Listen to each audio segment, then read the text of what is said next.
સહજમલ.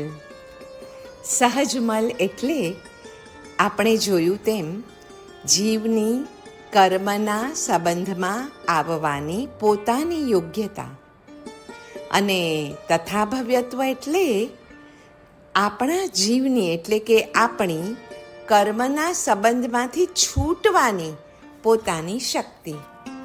તો સહજમલનો હાસ અને તથાભવ્યત્વ ભાવનો વિકાસ કઈ રીતે કરવો? તો પૂજ્ય પન્યાસજી મહારાજ લખે છે કે 3 સાધનોથી આ કાર્ય થાય છે: દુષ્કૃત ગર્હા, સુકૃતની અનુમોદના અને અરિહંતાદિ 4નું શરણગમન. દુષ્કૃત ગર્હાનો પ્રતિબંધક મુખ્યત્વે રાગદોષ છે, જે આત્માના જ્ઞાન ગુણ દ્વારા જીતાય છે. સુકૃતાનુમોદન જોઈએ તો એનો પ્રતિબંધક દ્વેષદોષ છે, જે આત્માના દર્શન ગુણ દ્વારા જીતાય છે. અને અરિહંતાદિ 4ના શરણગમનનો પ્રતિબંધક એ મોહદોષ છે, જે આત્માના ચારિત્ર ગુણ વડે જીતાય છે. જ્ઞાનીઓનો નિર્ધાર છે કે અરિહંત આદિ 4ના આશ્રય સિવાય બીજા કોઈનો આશ્રય કારગત નીવડે જ નહીં. અરિહંત, સિદ્ધ, સાધુ અને ધર્મ. જ્ઞાન ગુણ મંગલરૂપ અને દર્શન ગુણ લોકોત્તમ સ્વરૂપ અને ચારિત્ર ગુણ શરણાગતિ રૂપ છે. રત્નત્રયીનો વિકાસ આત્માની મુક્તિગમનની યોગ્યતાનો પરિપાક કરે છે અને સંસાર ભ્રમણની યોગ્યતાનો નાશ કરે છે. આપણા જ્ઞાન ગુણની પરાકાષ્ઠા નમો ભાવમાં છે. દર્શન ગુણની પરાકાષ્ઠા અર્હમ ભાવમાં છે અને ચારિત્ર ગુણની પરાકાષ્ઠા શરણ ભાવમાં છે. અરે શરણગમન તો નગદ નાણું છે. દુષ્કૃત ગર્હા અને સુકૃત અનુમોદના તે શરણગમન રૂપ એક જ સિક્કાની 2 બાજુઓ છે. જ્યારે દુષ્કૃતનો ભય લાગે ને ત્યારે દોષરહિત એવા પંચ પરમેષ્ઠી ભગવંતોનું શરણ સ્વીકારવાની મનોવૃત્તિ થાય છે. અને જ્યારે સુકૃતનો પ્રેમ જાગે ને ત્યારે સુકૃતના ભંડાર એવા શ્રી અરિહંત આદિનું શરણ ઇષ્ટ લાગે છે. શ્રી અરિહંત આદિનો નમસ્કાર દુષ્કૃત ગર્હા અને સુકૃતની અનુમોદનાનું પરિણામ છે, જેથી તે એક બાજુ સહજમલનો હાસ કરે છે એટલે કે નાશ કરે છે, અને બીજી બાજુ જીવના ભવ્યત્વ ભાવનો વિકાસ કરે છે. સહજમલ ઘટવાથી પાપનો નાશ થાય છે અને ભવ્યત્વ પરિપક્વ થવાથી મંગલની વૃદ્ધિ થાય છે. સહજમલ ઘટે ને એટલે ભવ્યત્વ પાકે, અને ભવ્યત્વ પાકે ને એટલે સહજમલ ઘટે. એમ પરસ્પર એકબીજાનો સંબંધ છે. શ્રી અરિહંત આદિનો નમસ્કાર તે જીન શાસન રૂપી સામ્રાજ્યનું નગદ નાણું છે. તે નાણાની એક બાજુ દુષ્કૃત ગર્હાની છાપ છે અને બીજી બાજુ સુકૃત અનુમોદનાની છાપ છે.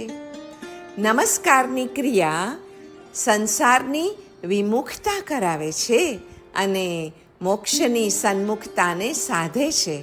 એટલે નમસ્કાર કરવો તે પુનઃ પુનઃ કર્તવ્ય જ છે, અને એટલે જ નમો અરિહંતાણમ નવકારનું સ્મરણ રોજે અનવરત રીતિએ કરવાનું જ છે. નમસ્કાર દુષ્કૃત ગર્હા અને સુકૃતોની અનુમોદના એ ત્રણેય મળીને જ ભવ્યત્વ પરિપાકનો ઉપાય બને છે. તો રોજે રોજ આવો નમસ્કાર કરીએ. નમસ્કાર મહામંત્ર દ્વારા આપણાથી થઈ ગયેલા દુષ્કૃતો, ભલે પછી તે પ્રમાદથી થયા હોય, અજ્ઞાનથી થયા હોય કે પછી મિથ્યાત્વને કારણે થયા હોય, એ દરેક દુષ્કૃત્યોની મનમાં ને મનમાં ક્ષમા માંગીએ, દુષ્કૃતોની ગરહા કરીએ અને દેવ ગુરુ ધર્મની કૃપાથી આજ સુધીના જન્મો જન્મમાં જેટલા પણ સુકૃતો થયા હોય તેની અનુમોદના કરીએ તો ભવ્યત્વ પરિપાકનો ઉપાય બને. સંસારની વિમુખતા અને મોક્ષની સન્મુખતા કેળવવાની છે. સહજમલ જીવને સંસાર તરફ ખેંચે છે અને તથા ભવ્યત્વ ભાવ તેની મુક્તિ તરફ ખેંચે છે. સહજમલના નાશથી પાપના મૂળનો નાશ થાય છે અને તે દુષ્કૃતોની ગરહા કરવાથી જ સાધ્ય છે. તથા ભવ્યત્વના વિકાસથી ધર્મના મૂળનું સિંચન થાય છે, જે સુકૃતોની અનુમોદના દ્વારા જ સાધ્ય છે. આપણે યોગ્યને ન નમીએ અને અયોગ્યને જો નમીએ તો સહજમલ વધે છે, અને યોગ્યને જો નમીએ અને અયોગ્યને ન નમીએ તો તથા ભવ્યત્વ વિકસે છે. હવે આપણે જ નક્કી કરવાનું છે કે કયો સમ્યક માર્ગ છે.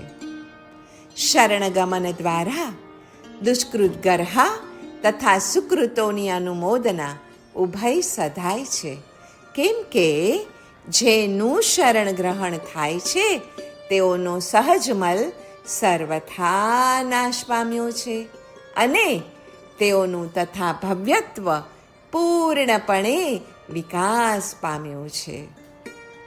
સહજમલ તે પરપુદ્ગલના સંબંધમાં આવવાની શક્તિ છે.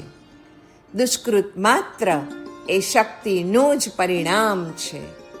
જ્યારે એ શક્તિનું બીજ જ બળી જાય ને ત્યારે પછી પરપુદ્ગલના સંબંધમાં આવવાની ઈચ્છા માત્રનો વિલય થઈ જાય છે.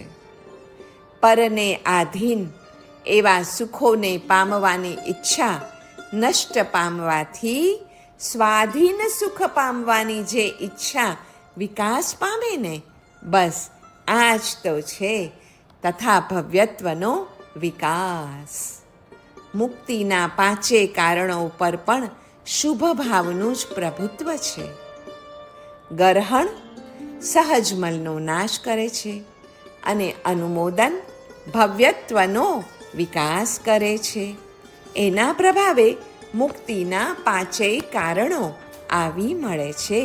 તેથી પાંચેય કારણો ઉપર પ્રભુત્વ શુભ ભાવનું જ થયું.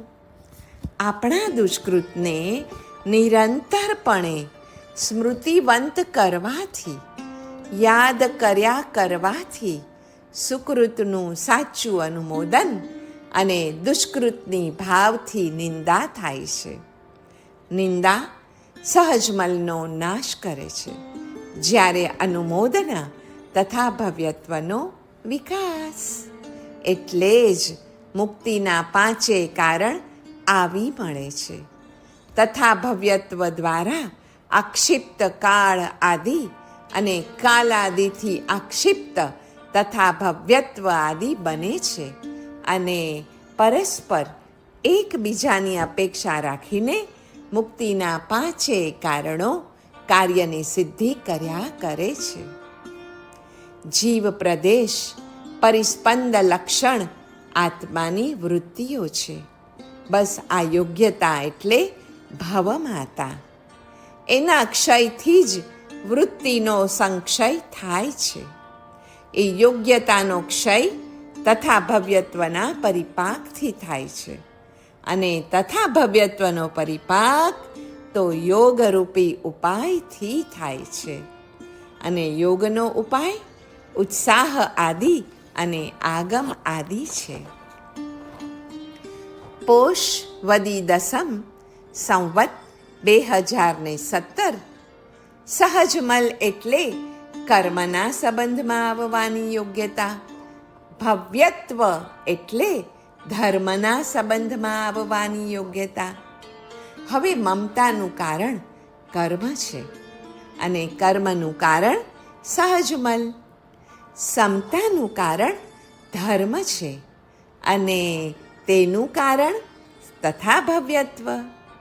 કર્મ એ મમકર છે અને ધર્મ એ સમકર છે. કર્મ એ પાપ છે અને ધર્મ એ મંગળ છે. નવકાર મમકારથી વિરુદ્ધ છે, તેથી સહજમલનો નાશ કરે છે. નવકાર એ સમકારને પોષક છે, એટલે જ ભવ્યત્વનો પરિપાક કરે છે. સહજમલને કારણે મમકાર અને મમકારને કારણે કર્મ બંધાય છે.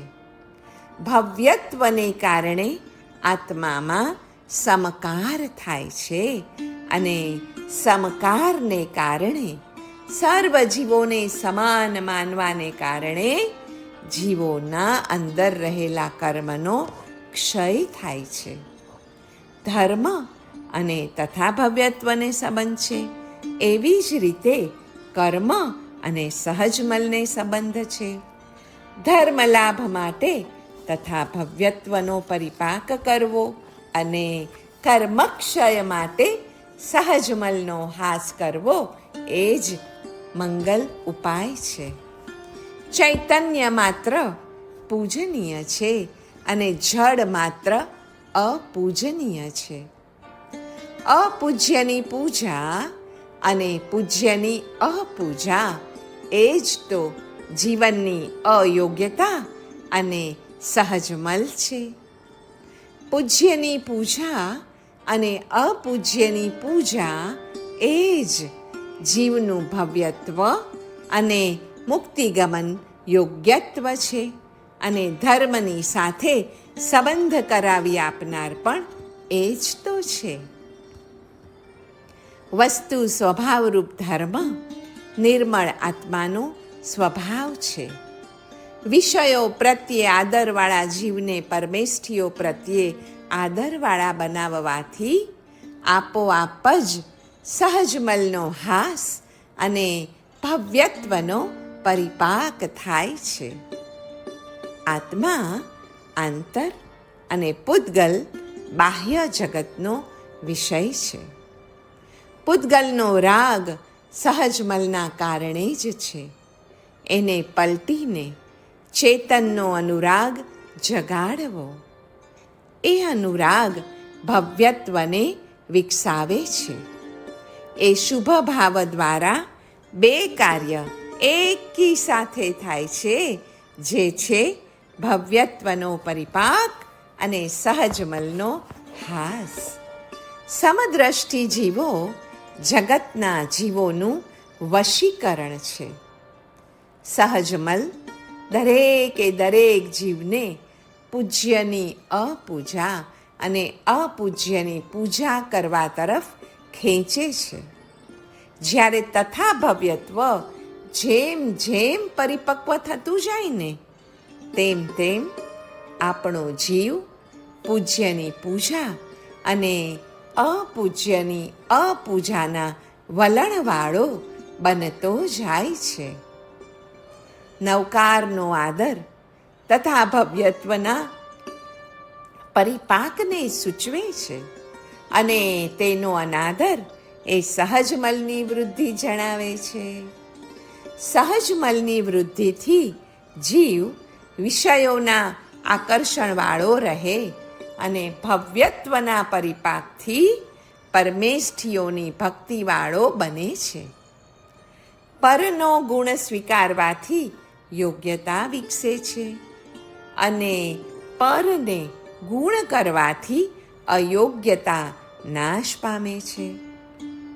યોગ્યતા વિકસવાથી અર્થાત સહજમલ જવાથી તથા ભવ્યત્વનો પરિપાક થાય અને અયોગ્યતા જવાથી સહજમલનો નાશ થાય. સહજમલનું જ બીજું નામ છે સ્વાર્થ વૃત્તિ રૂપી મલ. કેમ કે તેની પાછળ ભારોભાર અજ્ઞાન છે. કર્મનું કારણ સહજમલ છે અને ધર્મનું કારણ તથા ભવ્યત્વ છે. એ બંને ગુણો જીવમાં અનાદિકાલીન યોગ્યતાથી રહેલા છે. તેથી એકનો નાશ અને બીજાનો લાભ, અર્થાત કર્મનો ક્ષય અને ધર્મની પ્રાપ્તિ, એમ બંને કાર્ય એક સાથે જેનાથી થાય છે ને, તે છે નમસ્કાર મહામંત્ર. નવકાર ઉપર એટલે જ એકાંત રાગ કેળવવો એ જીવનું પરમ કર્તવ્ય છે. એનાથી જ ભવભયથી ત્રાણ થાય છે, કર્મરોગની ચિકિત્સા થાય છે અને મોહ વિષનો અપહાર થાય છે. સહજ મલના પ્રભાવે જ મોહનું વિષ, કર્મનો રોગ અને ભવની પીડા જીવને ભોગવવી પડે છે. એ ત્રણેયથી ઉગરી જવાની ઈચ્છાવાળાએ સહજ મલનો નાશ કરી આપનારા સાધનોનું સેવન અચૂકપણે કરવું જ જોઈએ. તે સાધનોમાં સર્વશ્રેષ્ઠ, પ્રધાન અને પ્રથમ કારણ શ્રી નમસ્કાર મહામંત્ર છે. નમો અરિહંતાણમ. નવકાર મહામંત્રના સેવનથી મોહરૂપી વિષ ઘટે છે, ભવની પીડાનો ભય મટે છે અને કર્મરૂપી રોગ જતો રહે છે. ભવ્યત્વ સ્વભાવ ધર્મની સાથે જીવનો સંબંધ કરી આપે છે અને સહજ મલ જીવને કર્મની સાથે સંબંધ કરી આપે છે. હવે આ તો આપણા ઉપર જ ડિપેન્ડ થશે કે આપણે કોનો સાથ આપવો છે. આ સહજ મલનું નિવારણ થાય તો પણ શેનાથી થાય? સહજ મલનું નિવારણ અહંકાર માટે થતા પરોપકારથી ન થાય, પરંતુ પરને, બીજા જીવને આત્મતુલ્ય સમજીને સ્વના ઉપકાર જેટલો જ ઉપકારનો અધિકારી પર થાય છે એવું ધારીને જ્યારે સ્વાર્થ વૃત્તિ રૂપી મલને નિવારવા માટેના આલંબન રૂપે થતો પરોપકાર એટલે કે પરનું કાર્ય જ સદ્ગુણ ગણાય છે. પરોપકાર વડે જ સ્વાર્થ વૃત્તિ રૂપી સહજ મલનો વિગમ થાય છે અને કૃતજ્ઞતા વડે સ્વાર્થ વૃત્તિમાંથી મુક્ત થવાની જીવની સહજ યોગ્યતાનો વિકાસ થાય છે. કહ્યું છે ને કે ભવ્યત્વનો પરિપાક કરનાર સદ્ગુણ એ કૃતજ્ઞતા છે, જે નમો પદથી સૂચિત ગુણ છે અને સહજ મલ એ સ્વાર્થાંધતા રૂપી દુર્ગંધ છે. સહજ મલનો હાસ કરવા માટે યોગ અને ઉપયોગની શુદ્ધિ વધારવી જોઈએ, જે નવકાર મહામંત્રના જાપથી વધે છે. તેના બળે જ મોહનીય કર્મનો તથા સહજ મલનો નાશ અને તથા ભવ્યત્વનો પરિપાક શક્ય બને છે.